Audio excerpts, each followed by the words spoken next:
Hello 7th class. आज हम हिंदी भाषा का पाठ 1 भाषा और व्याकरण पढ़ने जा रहे हैं। ठीक है, सभी बच्चे ध्यान से सुनिए। सबसे पहले हमारा टॉपिक है भाषा। भाषा होती क्या है? भाषा वह साधन होता है जिसके द्वारा मनुष्य अपने भावों और विचारों को बोलकर और लिखकर प्रकट करता है तथा दूसरे के भावों और विचारों को सुनकर एवं पढ़कर समझता है। ठीक है, इसके बाद हमारे भाषा के 2 रूप होते हैं। एक होता है मौखिक भाषा और दूसरा लिखित भाषा। मौखिक भाषा किसे कहते हैं? भाषा का वह रूप जिसमें बोलकर हम अपने मन के भावों को व्यक्त कर सकते हैं, उसे बोलते हैं मौखिक भाषा। और लिखित भाषा क्या होता है?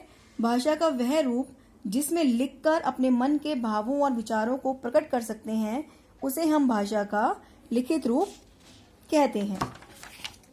इसके बाद नेक्स्ट टॉपिक है बोली।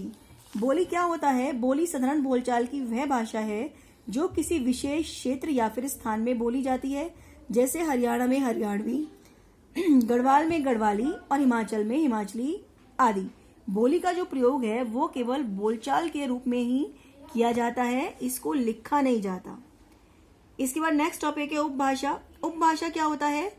बोली का थोड़ा सा विकास होने पर जब उसका क्षेत्र और भी ज्यादा बढ़ जाता है तो ऐसे में एक शिक्षित वर्ग, जो पढ़ा लिखा वर्ग है, वो इसका उपयोग करने लगता है और उसमें फिर साहित्य के निर्माण की रचना होने लगती है।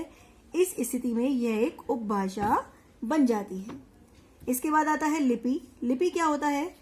पहले भाषा केवल बोली जाती थी, इसका कोई लिखित रूप नहीं था, लेकिन धीरे धीरे इसका लिखित रूप भी होने लगा।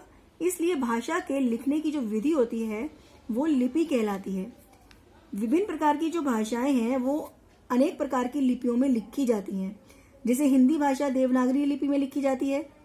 हिंदी के अतिरिक्त संस्कृत है, मराठी है और नेपाली भाषाएं भी हैं, वो देवनागरी लिपि में ही लिखी जाती हैं। जैसे उर्दू भाषा को फारसी लिपि में लिखते हैं, अंग्रेजी को रोमन में और पंजाबी भाषा गुरुमुखी लिपि में लिखी जाती है। अब आज के लिए इतना ही। अब आगे मैं नेक्स्ट उसमें समझाऊंगी आपको कि राष्ट्रभाषा, मातृभाषा और व्याकरण के नियम क्या हैं।